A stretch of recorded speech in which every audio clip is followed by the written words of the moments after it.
Let's look at this. It says solve for x and y. Now let's investigate.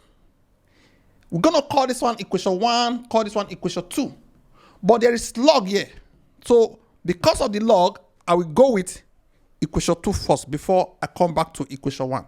So what do I want to achieve? I want to remove the log. I want the log to disappear so that it can resemble this one without log. Okay? Therefore, you agree with me, I can move this guy to this place by saying log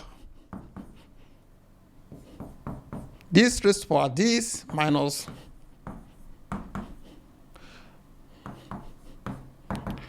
okay, all these brackets are not actually important. If you want to keep them, you can keep them. They have the same base, minus is separated them. That is what? Divide. Second law of what? Logarithm. All over y equals to 1. Now, this need to come to this side so that this guy can come down. This guy should allow this guy to rest. You go there and carry 1. So you agree with me now, we have this. 10 raised to power 1 is what? 10. Over 1, we cross multiply. You agree with me that is s squared equals to 10y. Okay?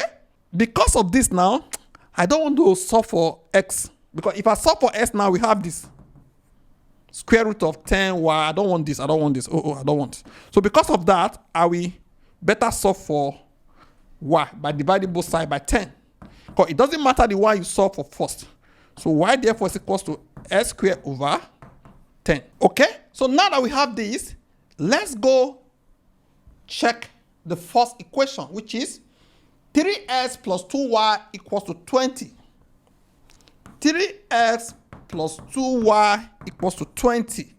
Okay? I can solve for y here too by saying 2y is equals to 20 minus 3x, divide both sides by 2. You agree with me? Y therefore is equals to 20 minus 3s over 2. Okay? So with this one now, let me call this one equation 3. I'm going to call this one equation 4. So I can equate equation 3 and 4 because this and this are equal by say s squared over 10 is equals to 20 minus 3x over 2. Okay? Divide this one 1, divide this one 5 before cross multiply to have s squared equals to 520 minus 3x. Okay? You agree with me? This multiplied by this will give us 100, while this will give us 15x s squared. So now, s squared, this comes to this side to have plus 15x minus 100 equals to 0. Okay?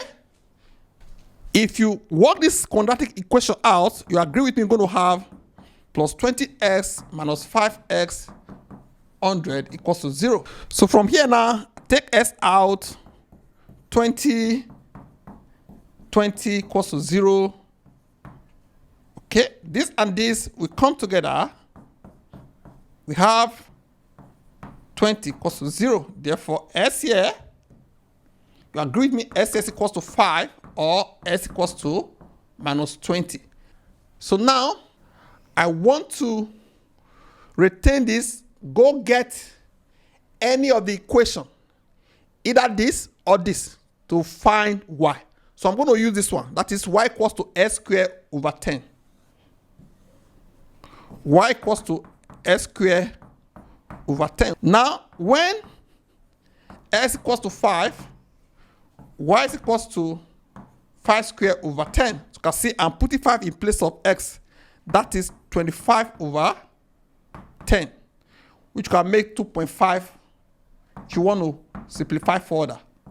So when s is equal to minus 20, y is equals to minus 20 squared over 10. Okay? This is over 10. That is 40. Okay? So we can come here now to say s1 equals to 5, y1 is equals to 2.5, or you can call it 5 over 2 if you want. If you want to leave it in fraction, okay? 5 over 2. Okay, the other one is when s is minus 20, y is 40. So these are the answers. This is y2. Hope you understand this. From where we started from. Here. Okay, we can investigate. Okay.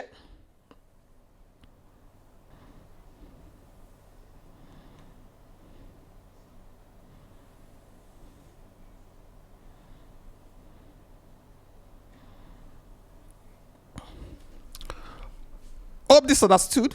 Thank you for viewing.